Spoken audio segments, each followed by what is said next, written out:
अहंकार करने पर इंसान की प्रतिष्ठा, वंश, वैभव तीनों ही चले जाते हैं। विश्वास न हो तो रावण, कौरव और कंस का अंत देख लो।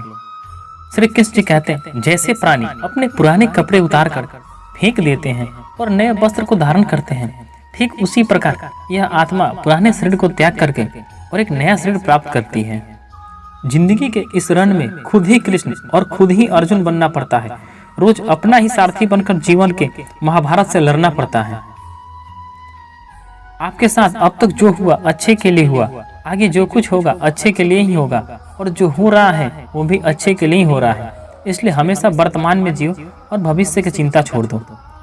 श्री कृष्ण जी कहते हैं, यह बात हमेशा याद रखो, कैसे भी हालात हो, किसी प्रकार का अन्याय हो, पाप हो या गलत बात का समर्थन नहीं करो, चाहे वो पिता या पुत्र क्यों न हो।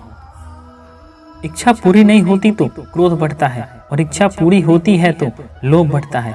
इसलिए जीवन की हर स्थिति में धैर्य बनाए रखें।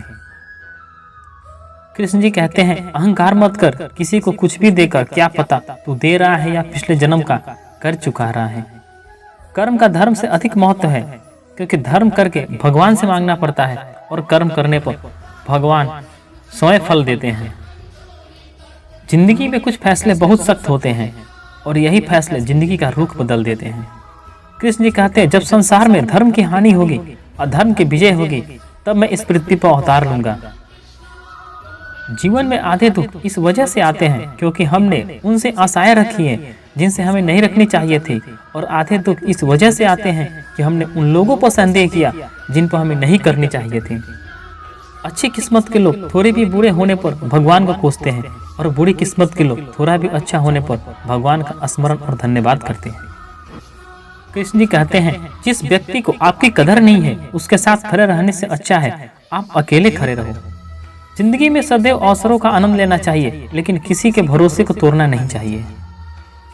कुदरत के फैसले पर कभी शक मत करना। अगर सजा मिल रही है तो गुनाह भी हुआ होगा, तभी आपको सजा मिल रही होगी। उससे मत डरो जो वास्तविकता नहीं है, ना कभी था ही और ना कभी होगा। जो वास्तविक है वो हमेशा था और उसे कभी नष्ट नहीं किया जा सकता है। संबंध उसी आत्मा से जुड़ता है जिनका हमेशा पिछले जन्मों का कोई रिश्ता होता है, वरना दुनिया की इस भीड़ में कौन किसको जानता है। जब आप प्रभु से जुड़ जाओगे तो आपकी परीक्षा प्रारंभ होगी। कुछ लोग इसे दुख समझते हैं, पर इसे आप प्रभु की कृपा सुनने कि वह आपके साथ है। दोस्तों, अगर हमारी वीडियो अच्छी लगे तो हमारे चैनल को जरूर सब्सक्राइब करें। मिलते हैं एक नई वीडियो के साथ, तब तक धन्यवाद। जय हिंद दोस्तों।